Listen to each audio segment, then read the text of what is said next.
जिस भूमि में पले बड़े उसकी बर्बादी का हिस्सेदार कौन होगा?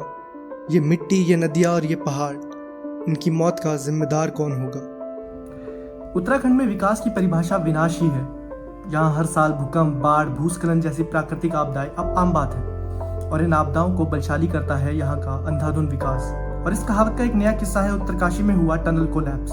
इस हादसे ने एक बार फिर विकास और आपदा के बीच के संबंधों पर सवाल खड़े कर दिए हैं। प्रकृति का संतुलन बिगड़ने से हम अपने ही अस्तित्व को खतरे में डालते हैं। इसी साल जोशीमठ को हमने डूबते हुए देखा।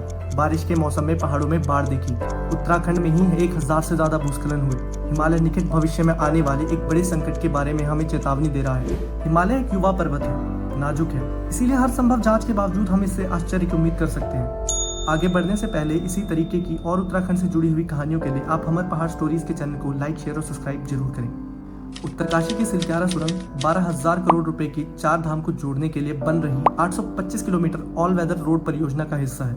2013 में आई केदारनाथ आपदा के बाद इस परियोजना के बारे में सोचना शुरू होता है और बड़ी विचित्र बात है कि एक आपदा के परिणाम से कई बुद्धिजीवों ने कई अनेक आपदाओं के रास्ते खोल दिए। 12 नवंबर 2023 को सुबह 5:30 बजे जब देश दिवाली मना रहा था, उसी समय सिलक्यारा टनल के दोनों एंड से लैंडस्लाइड होता है और बीच में मजदूर फंस जाते हैं। मजदूरों की कुल संख्या 41 थी। आनंद फानन में बचाव अभियान तुरंत शुरू किया जाता है, जिसमें कई सरकारी एजेंसियां शामिल थी। ऑस्ट्रेलियाई सुरंग विशेषज्ञ ऑर्नल डिक्स और क्रिस कूपर सहित कई निजी संसाधनों का भी उपयोग किया गया जो बचाव प्रयासों में शामिल थे। राज्य सरकार ने फंसे हुए श्रमिकों को बचाने के लिए ऑपरेशन जीवन शुरू किया। सबसे पहले एक 12 सेंटीमीटर का पाइप वर्कर्स तक पहुंचाया गया, जिसके जरिए ऑक्सीजन, खाना और दवाई भेजी जाती रही। 20 नवंबर तक मजदूरों को केवल जरूरी दवाएं, चने और ड्राई फ्रूट्स पहुंचाए गए। मजदूर जिंदा दिली से बचाव के लिए इंतजार कर रहे थे कि कब उन्हें बाहर निकाला जाएगा। रेस्क्यू ऑपरेशन के शुरुआती चरणों में हॉरिजॉन्टल ड्रिलिंग की गई। इसके लिए ऑगर मशीन का इस्तेमाल हुआ। रेस्क्यू ऑपरेशन को शुरुआती दिनों से ही सफलता नहीं मिल रही थी। अंदर फंसे मजदूरों के हालात देखते हुए दिल्ली से एडवांस ऑगर मशीन मंगाई गई। जब जब उम्मीदें जगी तब तक टूट गई ख्वाहिशें। ऑगर मशीन बार बार खराब हो रही थी। 41 मजदूरों को बाहर निकालने की ये राह शुरू में जितनी आसान लग रही थी, 14वें दिन आते आते ये बेहद ही मुश्किल होने लगी। जेसीबी से मलबा हटाना नाकाम हो रहा था। मशीनें क्षतिग्रस्त हो रही थी, बेयरिंग टूट रहे थे और हर प्रयास नाकाम दिख रहे थे। ये रेस्क्यू ऑपरेशन एक मिस्ट्री थी वर्ल्ड ऑफ साइंस और टेक के लिए। कई विशेषज्ञों ने पहले ही ग्राउंड पेनिट्रेशन रडार से एनालिसिस किया था कि रेस्क्यू ऑपरेशन के बीच में कोई भी ऑब्स्टेकल ना है, लेकिन ऑगर मशीन के रास्ते को एक गार्डर ब्लॉक कर देता है और यही ऑगर मशीन बुरी तरीके से टूट जाती है और ड्रिलिंग में अब एक बाधा आ चुकी थी। अमेरिका की auger machine best drilling machine है, लेकिन पहाड़ों की अकड़ के सामने इसकी एक भी नहीं चलती। बचाव अभियान में बार बार बाधा आने लगी और ऑगर मशीन से आगे का रेस्क्यू संभव नहीं था। गुजर जाएगा ये मुश्किल वक्त भी बंदे, तो थोड़ा इत्मीनान तो रख।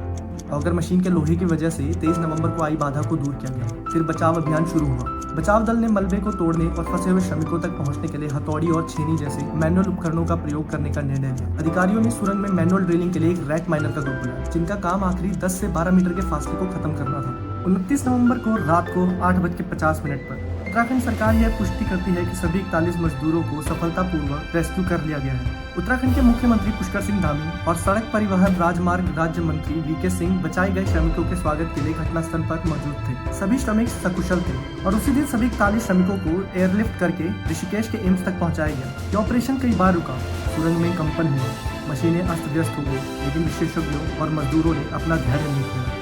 हताशा, निराशा, डगमगाता धैर्य और डर के घेरे के बावजूद 41 मजदूरों ने हौसला नहीं छोड़ा और न ही उन्हें बाहर निकालने वालों ने। इस पूरे किस्से के बीच एक देवता का नाम बहुत गूंजने लगता है, बौखनाग देवता।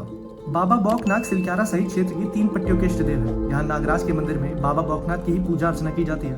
उत्तराखंड देवताओं की भूमि है। यहाँ किसी भी पुल, सड़क या सुरंग बनाने से पहले एक छोटा सा मंदिर बनाने की परंपरा है और उसी मंदिर से आशीर्वाद लेकर के आगे का निर्माण कार्य संपन्न किया जाता है। इस सुरंग के मुहाने पे भी एक छोटा सा मंदिर बनाया गया था। स्थानीय मान्यताओं का सम्मान करते हुए मजदूर और अधिकारी सुरंग में घुसने से पहले इस मंदिर का आशीर्वाद लेते थे। इस हादसे के कुछ दिन पहले ही निर्माण कंपनी ने इस मंदिर को इसके स्थान से हटा दिया था। स्थानीय लोगों ने निर्माण कंपनी को मंदिर को ना तोड़ने या किसी और जगह पे स्थानांतरित करने को कहा था, लेकिन कंपनी ने उस सुझाव को अंधविश्वास कहकर खारिज कर दिया। लोगों का मानना है कि इस मंदिर को तोड़ना ही इस विध्वंस की वजह बना है। सुरंग का ढांचा गिरने के 2 दिन बाद ही कंपनी के अधिकारी स्थानीय लोगों को फोन करते हैं। वो उनसे माफी मांगते हैं और विशेष पूजा का एक अनुरोध करते हैं। तुरंत ही सुरंग के पास एक नया मंदिर स्थापित किया जाता है और अभियान के दौरान हर दिन लोग बाबा बौखनाथ की पूजा अर्चना करते रहे। जब मंजिल के करीब पहुंचने से पहले अड़चन आने लगती है, प्रयास निरर्थक लगने लगते हैं, ऐसे वक्त में देवभूमि के प्रति आस्था ने आस जगाने का काम किया। बाबा बौखनाथ देवता का मंदिर स्थापित करने से लेकर सुरंग के द्वार पर बनी भोलेनाथ की आकृति भी अभियान में जुटे लोगों के लिए आस्था की वजह बनी। इस आस्था के भरोसे सुरंग निर्माण के विशेषज्ञ ऑस्ट्रेलियन आर्नल्ड भी सर झुकाते नजर आए। मुख्यमंत्री से लेकर बचाव अभियान में शामिल हर अधिकारी, विशेषज्ञ, वैज्ञानिक, तकनीशियन और मजदूर निराशा के समय इसी आस्था से आस जगाते नजर आए। अस्थिर पहाड़, लाखों जिंदगियां और जान का खतरा, फिर भी कोई एनालिसिस या असेसमेंट किए बिना इस विनाश रूपी विकास को नहीं रोका जाता। इंडिया का एनवायरमेंट लॉ कहता है कि हर हाईवे जिसकी लेंथ 100 किलोमीटर से ज्यादा है उसका एनवायरमेंट इम्पैक्ट असेसमेंट करना बहुत जरूरी है। लेकिन 900 किलोमीटर की इस परियोजना का एनवायरमेंट असेसमेंट नहीं होता है। इस परियोजना को बहुत ही चालाकी से छोटे छोटे 53 हिस्सों में बांट दिया जाता है ताकि कोई भी हिस्सा 100 किलोमीटर से ऊपर ना हो और एनवायरमेंट असेसमेंट की जरूरत ही ना पड़े।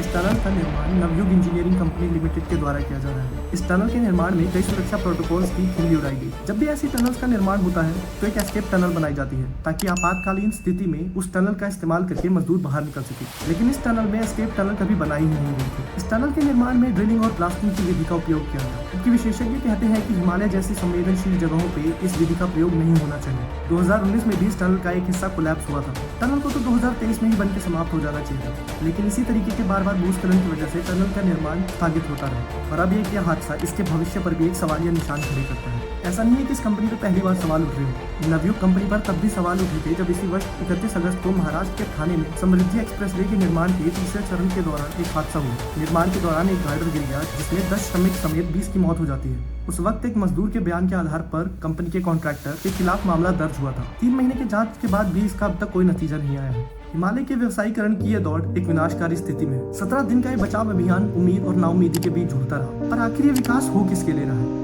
ये सड़कें किसके लिए चौड़ी की जा रही हैं? ये नदियों का रास्ता किसके लिए मोड़ा जा रहा है? पेड़ और पर्यावरण को किसके लिए नुकसान पहुंचाया जा रहा है? पहाड़ों को आखिर क्यों प्रताड़ित किया जा रहा है? उत्तराखंड संघर्ष कर रहा है और विकास के नाम पे हम अपना स्वर्ग खो रहे हैं। मजदूरों को निकालने की जीत के उत्साह में कहीं हम इन सवालों को दरकिनार न कर दें। कहीं खुशी में हम फिर से सवाल और सबक न भूल जाए। केदारनाथ, जोशीमठ, देवप्रयाग, उत्तरकाशी, इस सूची में और कितने नाम जुड़ने अभी बाकी हैं? और कब तक विनाश का ये खेल एक विकास रूपी दानव खेलता रहेगा? उत्तराखंड के पुराणों से आधुनिक काल तक के सफर को जानने के लिए ये पहला वीडियो देखें और उत्तराखंड के विश्व प्रसिद्ध त्योहार रम्माण के बारे में जानकारी के लिए ये दूसरा वीडियो आप देख सकते हैं।